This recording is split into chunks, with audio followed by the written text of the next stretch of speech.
We watched Enter the Void. Void. Enter the Void ist kein Film, sondern ein Trip. Stop trying to read the German, you can't pronounce it correctly. Also, hi guys. So this film was longer than it was promised. I thought it would be 90 minutes. It was not. It was Valhalla Rising all over again. It's really sad that we never actually recorded your rant about Valhalla Rising. Oh god, you really should have, because I went off on that fucking film. That was like 45 minutes. So, the film started off with an interesting concept. Have you ever seen like those body cam style games that are out recently where the rendering is pretty much almost like a film? They sped up the frame rate in the filming so that everything was panning and smoothing and it looked like a first person video game. It's a walking simulator. Yeah. Honestly, I was expecting at any point for the camera to just suddenly turn forward and get like a text box like, yeah, WSD to move. It started really well. And then the trippy shit happened. And then it just became so fucking boring. But I understand why so many people walked out of this and they can't swallow this. Yeah, according to a review I found, and I gotta agree with the main thrust of the review, which was, it's a decent film, it badly needs an editor. Yeah. Badly. Good ideas, editing needed. And they commented that, you know, in this screening they saw about halfway through, half the screening walked out and they didn't blame them. Yeah. See, the ideas that you have when you're fucked up, there's a reason why you only have them when you're fucked up. Because they're not good ideas. We both predicted something rather interesting in this. You predicted the way it ended very early on. And right at the start, I said this is the feature version of the Prodigy Smack My Bitch Up music video. And it turns out that was one of the main inspirations. That, 2001, and a lot of drugs were the inspirations. Nicola's point does not count, though. Oh. Because she made a bad prediction at the beginning. He didn't go over those railings. Yeah, I was honestly expecting, for like half a second I was expecting her to try and yeet herself over the balcony. But no. Yeah, that would have been the void that you entered. But, you know, no, apparently not. Which is really ironic, because if you take the film literally, then he doesn't actually enter the void. Exits the void. Yeah, he gets reincarnated. But if you take the interpretation, which is one I had, and the one that the director has, where it's all a dying dream and it's just we're just wandering through the guy's brain, sort of fizzling out while it dies. So this is just basically his idea of other people's better ideas. Because he spent a lot of his dying dream fantasizing about his sister being fucked by many men and having an abortion. He has issues. Also, we watched this on like 1.5 times speed, and it was still so fucking boring and so long. Because the reason for that was because we had a limited amount of time, and I thought it was 90 minutes, and it turned out it was closer to 3 hours, so we had to double speed it. I actually was so bored, I got up to go upstairs and do work. Even though it said it. I'm not on camera because our couch only sits 3 people, so I'm not like, you know, being reclusive or anything, but no, it's kind of like, right? And then I kept coming down every so often, like, the old man who comes around to cut our lawn came and cut our lawn, so I went out and gave him €10 and then came back in and I was like, did he reach enlightenment yet? No. Alright, I'm going back upstairs. Yeah, to be truly honest, I'm pretty sure that whoever was supposedly editing this got bored in the last 20 minutes and tried to get in as much porn as possible. It's the guy who did 2002's French sexually explicit thriller movie about rape. That was all massive deal back in 2002. That dude. So I suppose we better explain the plot a little bit. Guy does stuff. Essentially, it was this guy. He's a drug dealer.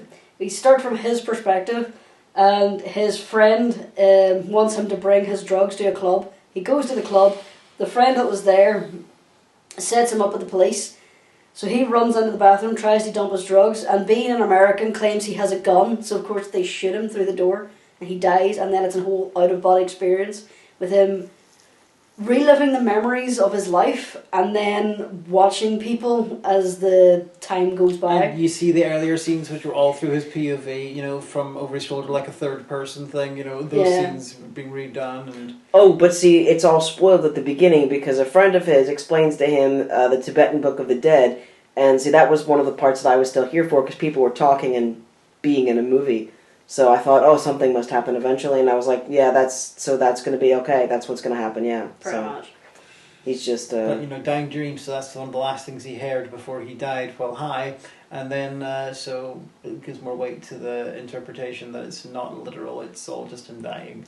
You know, I actually had an idea, and I think a clinician would have to tell me if this is a stupid idea, because I think it's a stupid idea, but I think that they should develop some kind of protocol. If we got smart drugs to the point where people always say they should be, right? So if you're in hospice and, you know, you have a specific afterlife, you're of a specific faith, or you have a specific belief, then you could sit with a clinician through several sessions of guided meditation under the influence of whatever kind of smart drugs. So basically to kind of cognitively train you to, as you're losing consciousness at the point of death, that you would experience your chosen afterlife because you would have taken yourself into this meditative state.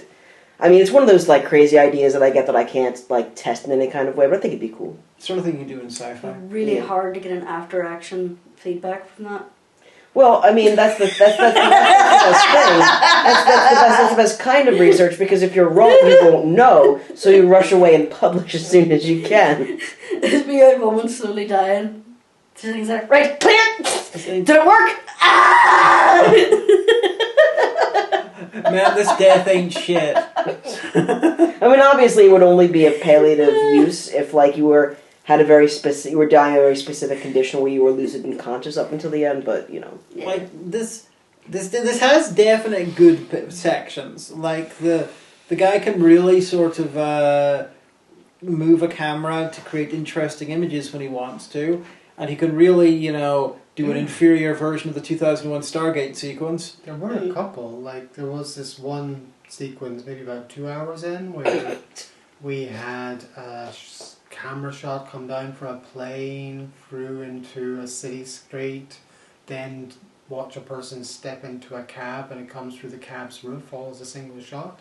Very nice. Yeah, whoever did the CGI, you know, was very good at making it feel integrated into the world. You know, it would have ruined the film completely, even more so than the film itself, if the CGI was obvious. I will admit, there were a few good shots. I liked the way it played between whenever he was alive, everything was all first person, and then it was over the shoulder third person whenever he was reliving his memories. The only problem was, it was just too long. Even watching at a higher speed, playback speed, was too long. There was not enough there for what he was for the idea. I mean, originally, before all the bullshit began, I thought we were going to see the same events from multiple perspectives of different characters. You know, like a Rashomon type thing, but like an evolved Rashomon. And I think that would be a decent idea. Choose your own Rashomon. Yeah, it's about Rashomon. The Who's that Rashomon? The implication. It's reincarnation. If he was just keeping an eye on his sister, like, over her life, it would make sense to see her continue to live her life because she is a stripper and a prostitute, and saying that. If he was having a dying dream, him fixating on his sister fucking is weird. And really questionable. According to I've only seen this film and District. I've not even seen the early 2000s when I talked about.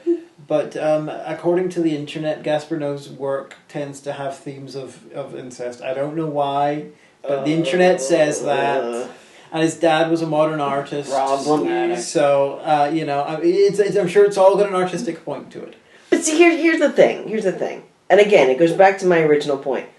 The way that you feel on drugs is specific to you.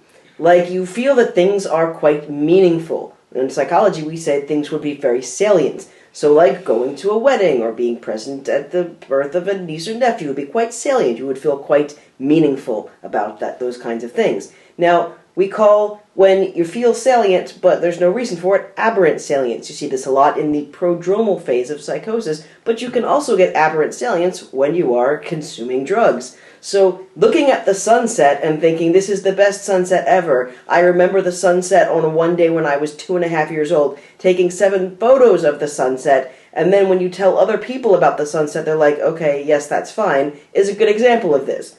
So, however salient you feel during drug experiences, you can't really recreate for viewers because they could just look at those images and think, wow, I'm really bored. You gotta be there. Well, you have to be there in brain chemistry, Yeah. Well, I do know what you hated about it. Jump scares. The 3 jump scares. The same things.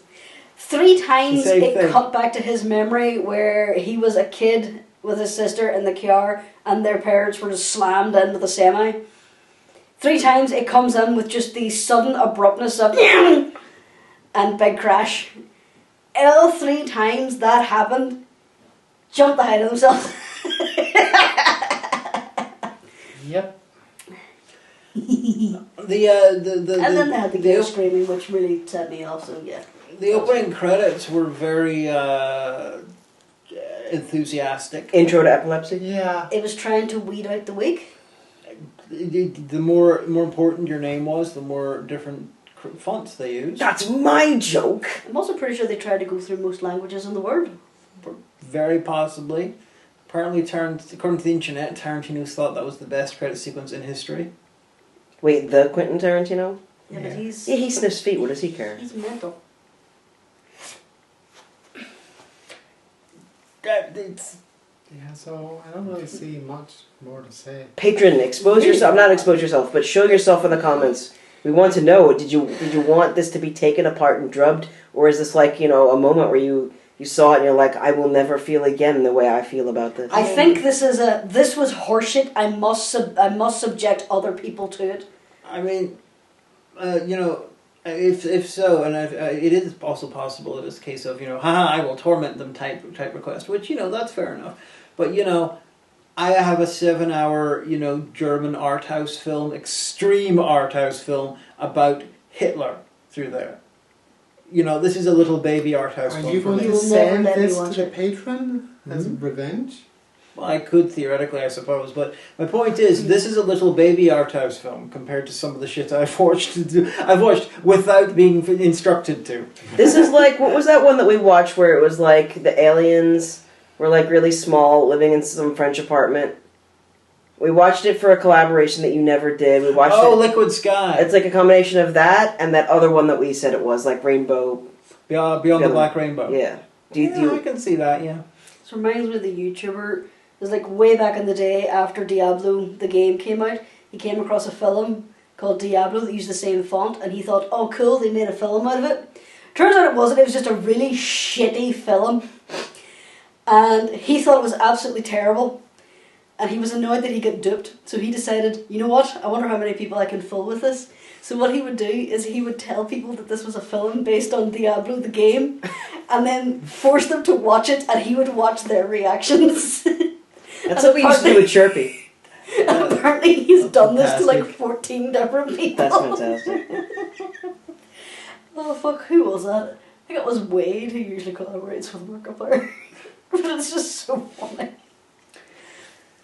I feel like if this is what this person has done to you, they found a terrible film and forced you to watch it. Oh, patron requests. Not all patron requests. Some of them are great, like Remington and the Curse of the Zombaitings. Fucking That Scream for Me Sarajevo, the documentary, Yeah, that was really good. I really good. enjoyed that. Yeah. The Item. I'm the only person in history apparently who really likes that. What was that one about? It's the one about the criminals have the box of the Oh, the monster box. inside. Oh, right. That was That's really weird night. Weird film. That's like something you would find on MTV at like 2 in the morning in Yeah. like Yeah. 1998 and just be like, did I dream that? I as far as I can tell, I'm the only one who really liked it. Like, even the requester hated that.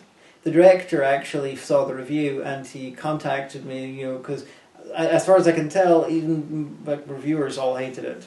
It was like, but I'm like, this is great. What the director was like, thank God, finally somebody understands me. No, not so much that. It was just the sort of feeling I got that he was appreciative that someone actually, a reviewer liked it. I thought this was shit. Yeah, I looked up the IMDb and apparently like the fucking slaughter vomit doll films. So there are lunatics everywhere. I put my foot down. I wasn't watching any of those.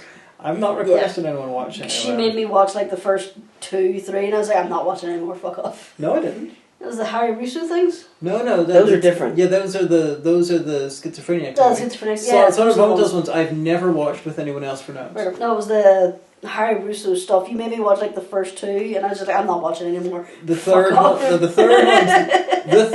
third sort of schizophrenic movie is the bad one.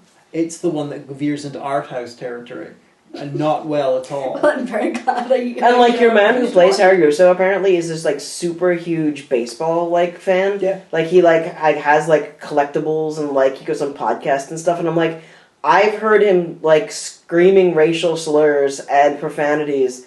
I don't think I could ever have a conversation with him about the Dodgers or something. His day job is he's a painter who specializes in painting like sports scenes. I don't want to be like, well, you know, it reminds you of the World Series. Like, I don't want to talk to you. Sorry. I'm in the credits for Diablo 3.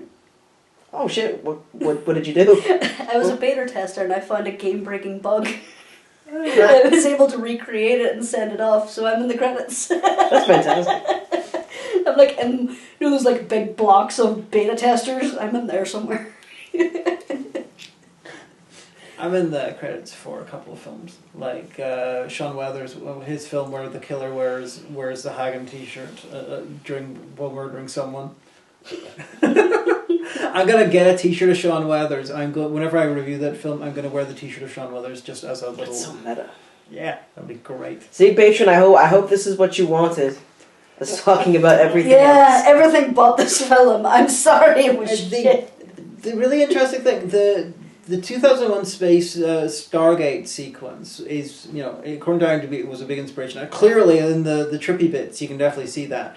But back in the 60s, that kind of sort of imagery was time-consuming. It was artistic, it was borderline impossible to do with the tech that they had.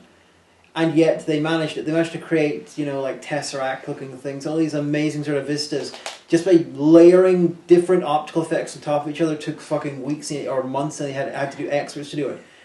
Why did I describe that trippy sequence? And then, as you pointed out, these are the visions you'd get if you fell in the water off Dunwich. Yeah. It really did look like the Monterey Bay YouTube channels, like Cthulhu-esque shit. Jellyfish Cam.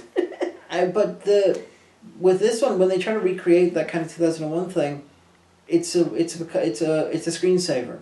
Yeah, it's like the old Windows visualizer. We could have just done what we used to do in like 1999, 2000, and then just smoke weed and watch like, you know, the Windows screensaver for an hour. But we watched this. Okay, you guys did. I watched 20 minutes of it. It's kind of sad that, you know, that one of the sad things about computer technology getting so advanced and stuff like that, it means that stuff that was legitimately groundbreaking and difficult and technologically a marvel, it almost feels like in retrospect it's devaluing the artistry of the earlier thing. What if he'd like hand animated it? That would have been pretty cool. That would have looked pretty cool. That would have been very expensive. Well, no, I guess like, you know how you could do it, like pretty easy. You could do it with watercolor paintings. Because that would preserve that trippy aspect of it. There'd still be a lot of actual like craft work and craftsmanship into it, and it wouldn't be like, you could do that pretty quickly, and you could even do it in live time. Like, you know, take the picture, let the colors bleed a bit, take the, you know, like, and do it like that. See, but then you just have jokes about having to put on a happy little tree. That would be fantastic. It's like the film.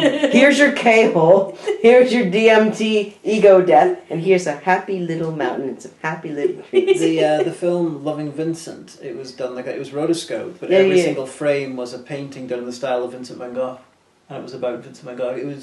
It's quite a spectacular. It's not a great film, but it's a spectacular sort of technological thing. You threatened to make me watch that at one point. I didn't threaten. I think I showed you the trailer. Yeah, I mean, spoilers. He dies. Like, you threatened to make me watch a lot of things. The what do you call him? The Irish guy from the IT crowd's in it. Oh fuck! I can't mind his name now. I'll think of it later on. But I know who you're talking about. But even though I'm complaining about the CGI imagery in this and how basically it's a screensaver, but technologically, you know, as a CGI art goes, it is perfect. I mean, there's almost no bits in it where the CGI is so noticeable that it takes you out of it, and it's integrated into the world perfectly. So there is real CGI artistry in this film. It's just really boring and long. It's like when someone writes like a guy just writes about how great he was in his 20s, even though he wasn't, and like what an experience, and like just it's just navel gazing. Like again, the things that you think when you're high aren't profound. They're not special. I mean, they're special to you, but it's like explaining to someone your dream. Nobody cares. One of the most prominent dreams I remember was I went into work and they replaced us with monkeys. That's kind of cool, actually. Did you have to train your monkey replacement? That was like when I worked in the call center. I remember vividly the dream walking into the call center and there was just chimps and monkeys everywhere, and I was like, oh, okay. We saw some monkeys in Thailand, but we didn't get very close because they bite and steal your smart devices. Yeah, they're mean. It's not like the Barber apes. I hope this is what you wanted, Patron. Yeah, have you anything to add, dear? You've been very quiet. No. Should we, hey patrons, for possible potential future patrons, do you want, to get a really long, angry review out of us? Because, we could watch Valhalla Rising. No! I'm not gonna watch that fucking film! If a patron requests it, you have to. Jesus Christ, no! If a patron I remember requests I it, watched that. I rented for like 40 minutes. I hated that Then fucking you could just film. keep watching it again and just No! join us for the rant. I'm not going to. I said you can skip it and just come in for the rant. if you request, You really remember it well enough. if the patron requests it, we have to watch it. I hate that fucking film. It's too bad that you're not good at After Effects, because you could have had just like weird trippy effects like as visual effects in the Backseat critique the whole time, and just none of us would say anything about it, and then like people watching it would be like, what the fuck? Yeah, you need to invest in a green screen at some point. Yeah, now that I've got a half decent green screen program on the editing machine. Yeah. They're not that expensive. It's a big green screen. I'm not watching Valhalla. I don't want to watch it again either. Your reaction. I didn't watch it the first time, We and could watch that, and then we can watch the UFO Christian movie that you hate. it's not so much about. It's basically the thing that bothered me the most about that is that the workplace is not the place for that. HR should have sat them both down and said to the atheist, look, you stop antagonizing him, he has a right to sincerely held beliefs, and you stop bringing up religion at work, he has a right to his sincerely held not beliefs. If I hear about this again, you are both getting rid up. That movie, This is not how we discuss religion in the workplace. I can't remember the name of that film, but it starred Judd Nelson, and the film began with a D. It's on my review list. It's an evangelical one, which is like how UFOs are actually demons.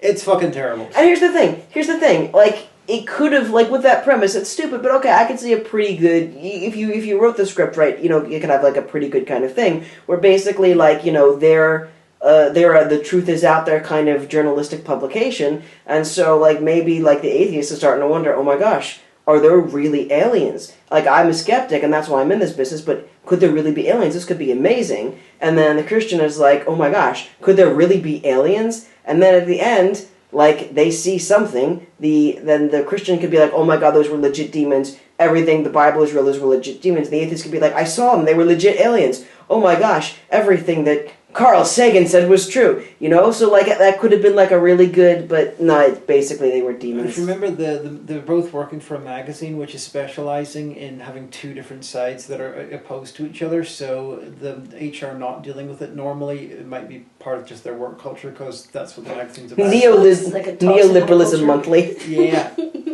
Well, actually, both sides are. It's like point, counterpoint. Like from Airplane, I say, let him crash! Which was a guy playing himself in an actual... Because there used to be shows like that. Yeah. Back when politics was fun. It's a bit like the person leaning into a group of perfectly peaceful people. Controversial point versus controversial point. Discuss! And then pieces out when everyone else devours each other. And one person's like, unpopular opinion, pizza's great. And you're like, no. Celluloid of speed acid for die organ. I feel that in my soul. Anyway, so I wouldn't recommend you watch this. Maybe if you're tripping balls. Nach irreversible, der new scandal film von Gasper no. German, sometimes it doesn't look like you're an actual language. Sometimes it's like English, but just Drunk. but done by a drunk Danish person. Oh, To be fair, my English did steal God. a whole bunch of grammar from them. Yeah. Anyway, that was Enter the Void. English isn't a language, it just followed other languages down an alley, knocked them out and rifled through their pockets for loose grammar.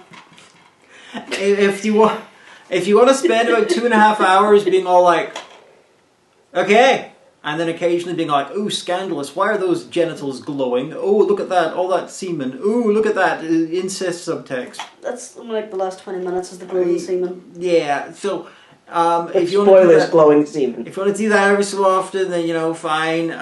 But I suspect most cinema viewers should keep away from the film. Definitely.